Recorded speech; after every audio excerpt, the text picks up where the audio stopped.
I smell, Mr. Cookman, a potential upset brewing. I realize this is OCU, and I'm saying something that's kind of dangerous, but when you've got only 7 dressing and one of your players missing as a starter on the road against an improved SAGU team, I was talking to Coach Bo Overton. He said this is basically, if it was a line, he said it's a coin flip. It's a push. Well, I don't think that it's a stretch of the imagination to think that this could be an upset because we know the Lady Lions went up there and only lost by 2. So they have the confidence. They know that they can play with this team. Hill from 3, just a bit outside her range. Leaving off where, or picking up where she left off, looks like. But hopefully back home here, she'll put it back together. Here come the Stars. Wow. Mid-range jumper, good. That's Catherine Kruschke, one of 2 returning players from last year's national title team. They took it all home last year, Mr. Cookman. Yeah, and she's a fantastic player. Obviously, you saw her ball shooting mechanics there. The only other player returning for the Stars from last year's team is Markeisha Johnson. Where's number 25? And she's actually on the bench right now. She'll come off the bench. Fantastic defense by the Stars to keep on the ball pressure at all times, moving very well wherever the ball goes. Oh, beautiful entry pass from the top. Really, most times coaches would cringe to go over the top like that, but it was an isolated play, one-on-one, and I didn't see who it was. I think it was number 14. It was Janae Haig that scored, and she has just a little bit of height advantage there to get it. So it wasn't quite as risky. It was a beautiful entry pass there, just perfectly lobbed. And as you saw, she had Bethany Kroc up closer to the foul line, which gave her a lot of room to work down low. Haig, a junior guard, 5'10", from Olpe, Kansas, a transfer from Iowa Western, playing for Coach Overton. Coach Overton, it's his first year. He's a well-traveled coach. We'll mention more of his background later on in the broadcast, but he, let's just suffice it to say, is a legend and is well-traveled internationally, is coaching a number of different teams, male and female squads, professionally and collegiate. And that's something that we've come to expect from a school like OCU that only accepts excellence in their athletic program. There's a nice move, a nice shot inside. Diggles getting free. Yeah, it was a great pass. She got underneath the defense there, and then they collapsed and left a big hole for Diggles to get an easy shot. Lions with the clear, playing a tough nose man-to-man. I really don't think that's going to happen too much where she misses that easy shot there. The Lady Lions are going to have to do something about collapsing down on her and not the entry pass. The one thing Overton told me before game was he's worried about the SAGU defense, John. He says this team is well-disciplined defensively, and first-year coach Tiffany Phillips has this team dialed in to deny good shots. And we're going to see that all game long today. Here come the Stars, leading the game 4-2 early, first quarter. Kruschke. She almost got her own rebound there. Turn the ball back over to the Lions. Kruschke, a senior, 6-foot senior from Dublin, California. Here comes Hill. Hill, again, struggled last game against St. Greg's, trying to get back on track. Entry pass to Ward, in trouble, and she's going to lose it. Here comes the Venezuelan, Daniela Wallen, 5'10", forward from Caracas, Venezuela. And she can really give a spark and score a lot of points in a hurry. Diggles out to Hill. Both these teams with 13 wins. 13-9 for the Lions, 13-5 for the Stars. This is a nice, good look, and Ward converts. Take those all day long. Absolutely, and that's one thing that, Coach Phillips really wants to do, and it looks like they're trying to establish that low post game for Lakin Ward. They've gotten the ball down to her quite a few times already. Whalen from perimeter, the corner, no good. The Lions looking to climb out of a log jam. A handful of teams at 6 and 5 in the Sooner. And there's about the second or third mid-range jumper. It's Diggles again, and that spot's open at the free throw line. And they are exploiting it. Yeah, Dottie Diggles is really coming into her own there and working on that shot. We've noticed in practice that they have her running a lot more drills up there at that high elbow side, and that's where she's going to get a lot of looks. And she's assigned to Wallen on defense. She's going to be working hard all game long. Another miss by the Stars. And the Stars looked like they were content on that possession for just one and done. The shot, and all of them started running back right as it was released. Kroc for 3. Got it. Bethany Kroc gets the crowd on their feet. She's picking up where she left off with that big 15 and 7 game against St. Greg's. The 5'6" senior from San Antonio has extended the lead to 5, 9-4 Lions with 5 left in the first quarter.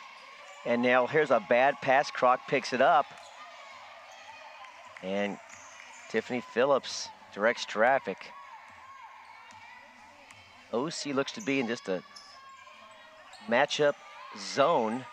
And Amoeba looks like a 2-3, but I think they're also, well, there we go. There's a steal. On up ahead. Cheney to Wallen, not there.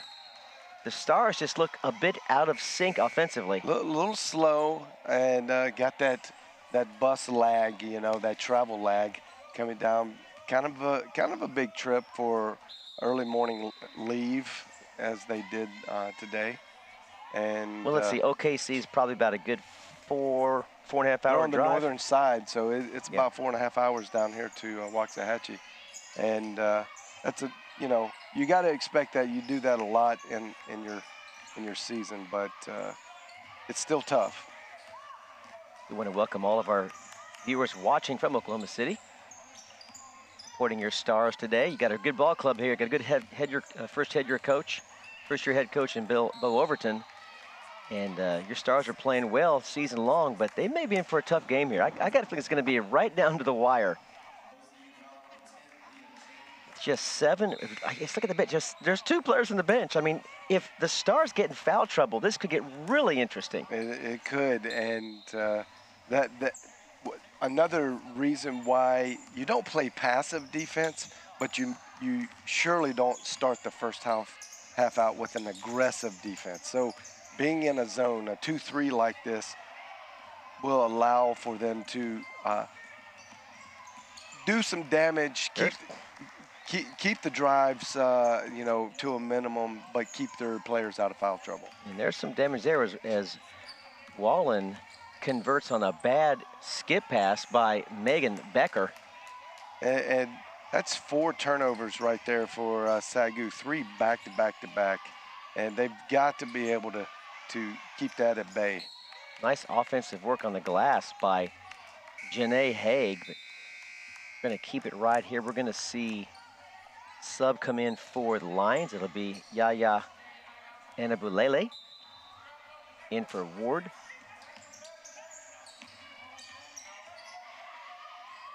Haig gets it over to Wallen. Tough shot. Gets the soft touch. And that's just a really good player making a really good move. Bethany Kroc moved out of position, and I think she struggles with the mismatch, and she's not quite sure what to do when she's down in the paint on defense if the ball's not down low. I think you're going to see the Stars, I could be wrong, you can correct me, but I think you're going to see the Stars play a lot of zone simply because they only got 2 players on the bench. It's hard to play man-to-man for 40 minutes, so you may see a lot of zone to pack it in and test the perimeter shooting of these Lady Lions. No doubt, and the zone is working right now. They've already created 3 turnovers off of closing out passing lanes, and they're a big team, so that front court is very formidable, for the Lady Lions. They're not quite as big. Page also into the game now. Looked like Megan Becker with the foul. 9-8 Lady Lions. 1 point, enjoying a 1 point lead over one of the best teams really in the nation, perennially speaking. We mentioned in pregame, John, this program's won 8 national titles. Wow, that was a great move. Really seeing the lane there to go down, no trouble, and just being confident with the layup there. 1988, first title. 11 years later, they went on a 4-year streak from 1999 to 2002. They won 4 straight NAIA national championships, John, and they took about a 10-year gap. Wow. Won again in 2012, and then are now the defending back-to-back champion. As you see back-to-back in that offensive glass is Diggles. They've won back-to-back 2014 and 15, so 3 of the last 4 years, this team has won it all. Wow. They're a legendary program. It speaks for itself whenever you do just a little bit of research. You see that they take their athletics very seriously, especially in basketball. They do have a very, and we'll speak of this in the second game, but they have a great championship history in the men's basketball as well. They'll be getting off around 5 o'clock, tipping underway here at the Schaefer Center in Game 2 of our doubleheader today on the SAGU Sports Network. Make sure you keep up with all of our social network sites as well to keep track of stats and photos and tweets and all kind of fun stuff that we can pass along for you. And Charity Page gets a charge call there. Little questionable, I think, where the contact was actually made. And, yeah, I mean, it was good defense as well. That had been a good no call. I don't see where the charge was necessarily a reality there. Wait, Wallen into the paint. Annabulele just stripped it from Wallen. Now in transition, and McAfee unable to convert the layup. Lady Lions have to convert those easy buckets right there to come out with a win. It's just a must, an absolute must. Reball, no good.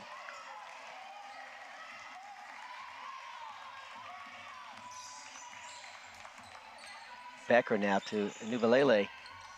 Diggles looking to get position, high post. But that 2-3 defense packing it in, it's going to be tough to get the ball, as you see right there. Yep. It's going to be tough to get that ball now where we saw it was open earlier in the game. Well, OCU is very long. When they stretch out their hands, they're very long and creating some issues for passing lanes. The Lady Lions are going to have to do a better job running around, running routes per se, trying to get open. And it's not going to be down low, I assure you that. Going to have to create something off the arc, and they're not doing that right now. 11-10, Lions have led almost the entire way in the first quarter here. Becker at the shot clock buzzer. Now there's just 14 seconds left in the first quarter. Here come the Stars. Kruschke from downtown off the front edge of the rim. Lions got 4 seconds to make something happen. McAfee gets it to Becker, throws up a prayer, and it's no good. End of first quarter. 11-10 Lions. I like what I see. If you're a Lions fan, come on out to the Schaefer Center. We've got a good game brewing. As you see, now look at some comparisons. We mentioned Wallen. She's playing well. Compared against Ward, walk us through these numbers. Ward and Wallen. Well, and here's what you're looking at. You're the most prolific player that each team has. And Daniela Wallen she can just put up numbers really quick because she has that slasher type game. She could get the ball out on the wing and then just create her own score. She ranks second in the nation in scoring. Yep, and you see you see right there, but the key to her scoring is she converts more than 1 out of every 2 shots. When you do that, you're going to score a lot of points. So she's not really on that path right now, but it will not surprise us if we see her get hot and reel off, 5, 6, 7, even 8 points at a time. Defensively, she's also #2 in the nation in defensive rebounds a game at 7.2. So she can do some damage on both sides of the court. As you see, head coach Bo Overton talking to his troops. Mention him, really a lot of historical past. He's coached the Chinese national team in the 2012 Olympics. He's coached a Russian team. He played basketball at the University of Oklahoma. Actually played with Wayman Tisdale. Remember Wayman Tisdale? Yeah, man, what a great history to be able to say you played with, and rest in peace, Mr. Yes. Wayman Tisdale. What a fantastic player, and the son of a preacher man. Of course, I always loved him because he was an Indiana Pacer for many years. Oh, yeah, in my man. Hoosier roots, I love me some Wayman back in the day. Oh, I did too. Even though I didn't like the Pacers, loved him. The smile that would just go from coast to coast, just the biggest smile I've ever seen, really, in any athlete. Just lit up a room anytime he was, out there in the public eye. So yeah, Coach Bo played with him. His head coach was, can you guess, trivia? Who would his head coach have been in 1983, 84, in that time frame? Can you guess? Wow. Man, you know this. You know his name. I'm you sure know I his do. name. I cannot bring it up at the moment. I don't have my Google. Andy. In fact, Overton was a 1983 draft pick of the Phoenix Suns. The guy had some game. Yeah, evidently. All right, I'll give it up to you. He was coached by the one and only Billy Tubbs. Billy Tubbs. Wow. There. And of course, Dave Bliss as well was there as well. I was going to say Sutton, but I figured that was a little bit later. Yeah. Meanwhile, we've been waxing eloquent about Coach Bo Overton. His team has taken a 13-11 lead. Lions down 2. Tough shot from Paige, not there. Gets her own offensive rebound, blocked by Haig, and then a whistle underneath. Going to be called against McAfee.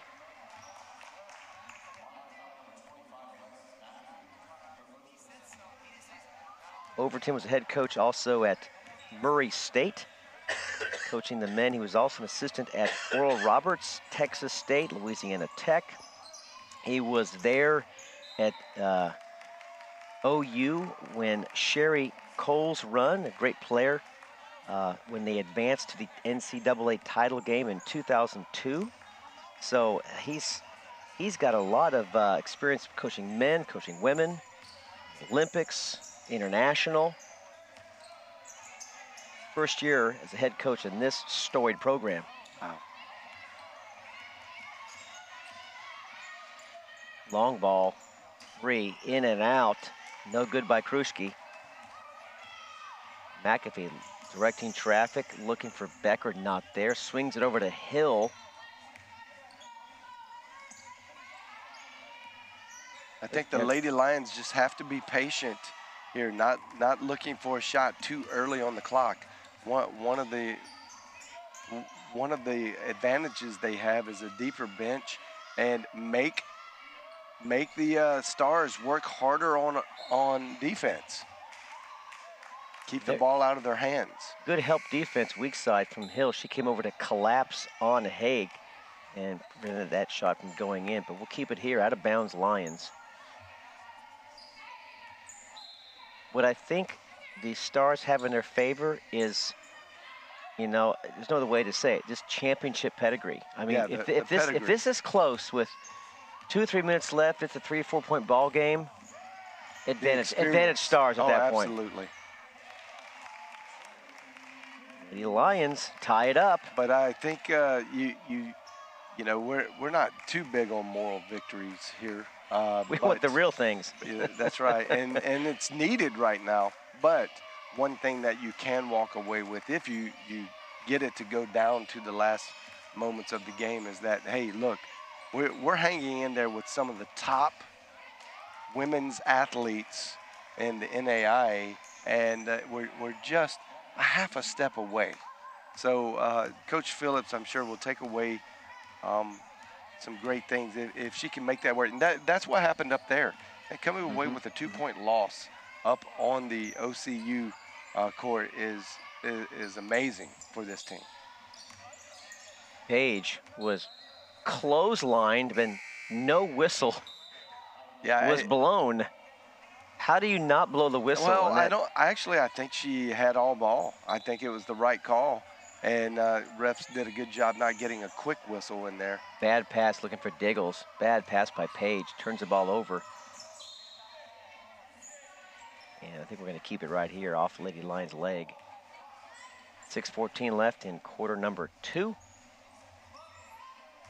Lions in a good one.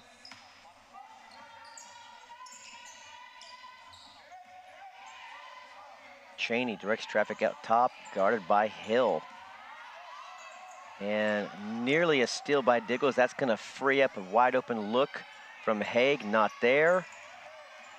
And look who comes up with it again. The Stars will get a second chance at it. Kruschke from 18. No good. Third chance. Another offensive glass from Haig. Marquisha, one of 2 seniors, steps in the lefty. No good. Rejected by Page, and she's going to get whistled for a foul. Yeah, and I might agree with Charity on that one. It appeared that she did get all ball. Here's where she messed up. She got the hand forward instead of keeping it straight up. And anytime you go horizontal in your territory towards an offensive player, easy whistle. It's going to be an easy whistle. Although they did not, and you'll see it right here, she gets very horizontal in her arm space. They didn't call it the last time against Haig. So Daniela Wallen, 6 points in the game. She's given the Stars a 4-point lead.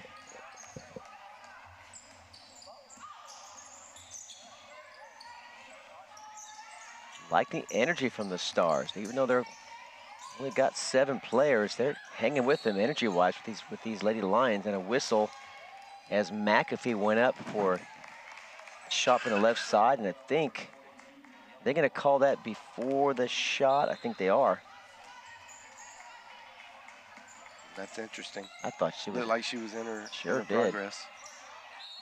And there's a whistle and a shot. That's going to put Lakin Ward on the foul line. Ward with 2 points.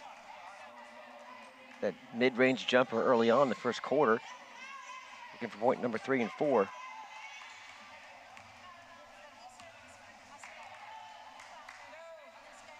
Stars gutted out a 70-62 win over Mid-America Christian on Thursday at the Abe Lemons Arena to improve to 10-1. They fell behind by 5 in the third quarter. John entered that last quarter tied before unleashing a 7-0 run to begin the fourth and just kind of cruised from there. Again, goes back to that pedigree of just finishing out games if it's close. And I love the way the press break on offense for the Stars there. They knew exactly what they wanted to do. They knew exactly what the other player was going to do. So that is just a sign of being well coached. You know where your players are going to be, and they're there.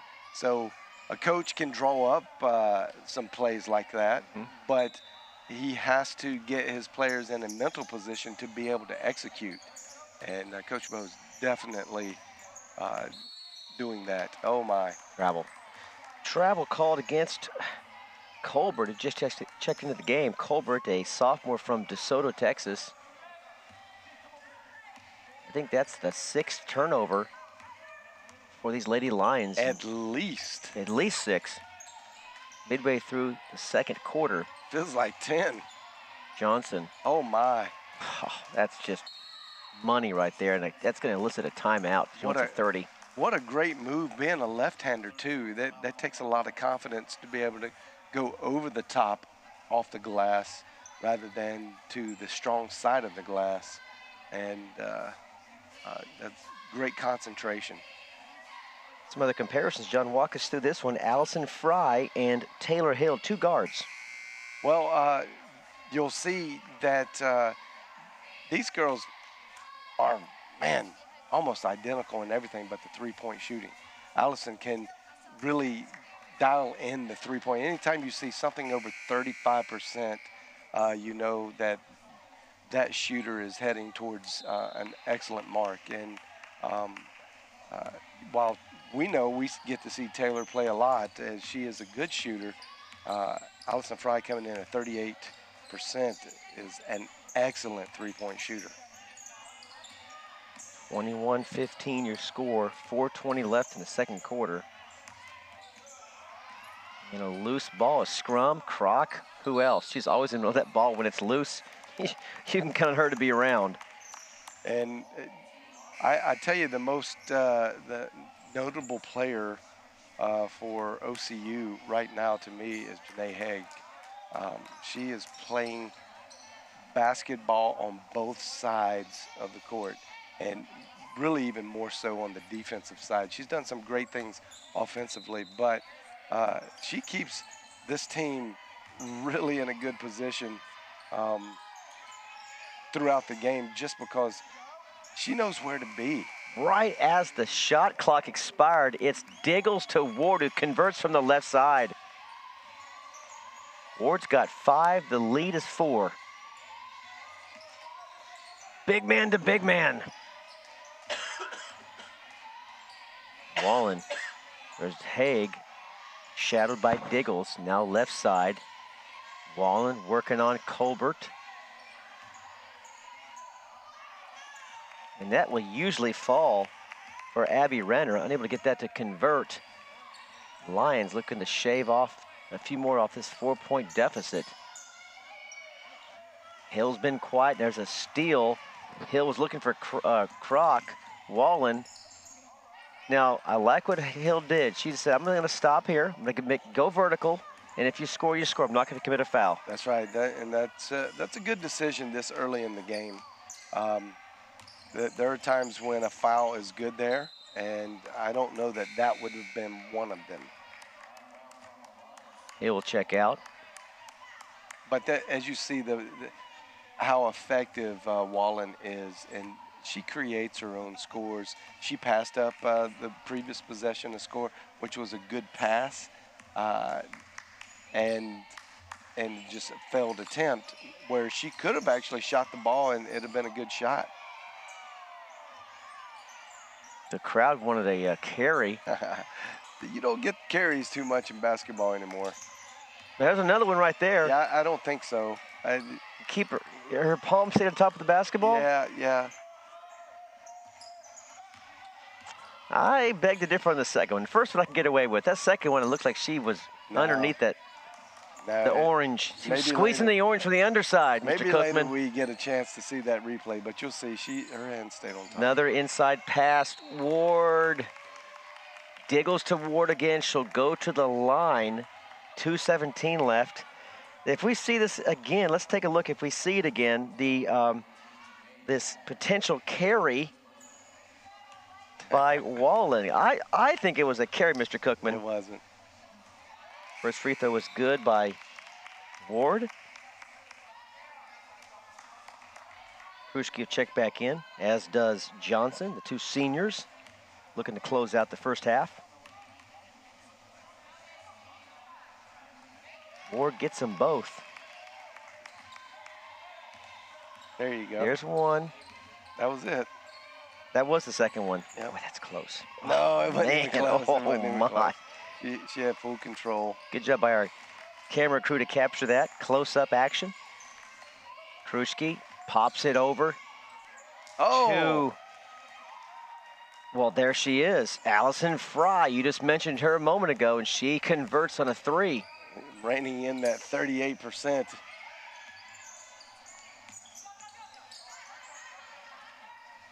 Enabulele returns the favor. Wow. Buries a downtown 3. The lead back to 4, 1:34 left.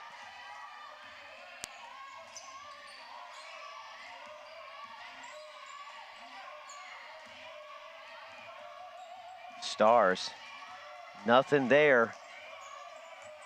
Plenty of time on the shot clock. They get into the paint. Johnson Ward tiptoes and then throws it towards Croc, and they land near the Gatorade and the trash can, the end of the bench, and we're going to keep it right here.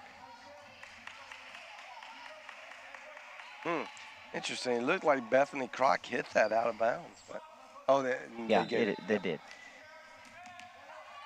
Oh, she had great position. She got away with a travel too. She walked. Refs didn't see it. Croc clears. I'm glad you're not reffing the game. I'm just in a. I didn't see the travel there. She had I'm wearing great zebras position. under this T-shirt here. Oh, that's a nice pass from Ward, but good closing defense. And Megan makes them pay as the defense collapsed on Ward. That freed up Becker. Brings it back to one. That was a huge shot by Megan Becker, which she's more than capable of shooting. She's probably one of the best, if not the best, three-point shooter on the team. And now a charge underneath. Becker takes a charge. Leah Cheney. Actually. Or was it Anu Belele? Let's take a look. Yep. It was. I think she just hit the brick wall of Belele. Yeah, and then she just had an acting job. Just decided to fall. Hey, I think I need to fall to make this more convincing. See, she's selling it. 25 seconds left. Whatever she did, it worked. 26-25. Lions with the last shot. Actually, there's a 3-second differential, so we could see the start of the ball again. But Lions looking to take the lead again. And you want to get all of the time off of this shot clock. 3 ball, no good. Didn't hit the rim in time, so that'll actually stop the clock with 1.9 left. They're going to talk this over and put a few seconds back on, I would imagine. It no, would they're have not. to be. They're going to let it go. 1.9. Well, that's interesting because it would have to. There's a 3-second. There was about a 3-second differential, and there was a travel by Wallen and off the rim that may have counted. But we're going to go to halftime when it's all said and done, with the Lions just down by 1. Your score 26-25 at the half, and if you're Coach Tiffany Phillips, you are delighted. You're ecstatic. And really, if you're Coach Bo Overton, you're not displeased. You're on the road. You're shorthanded. You're down by 1 against a team that's up and coming in the Sooner. And very capable. He knows that Lady Lions are very capable.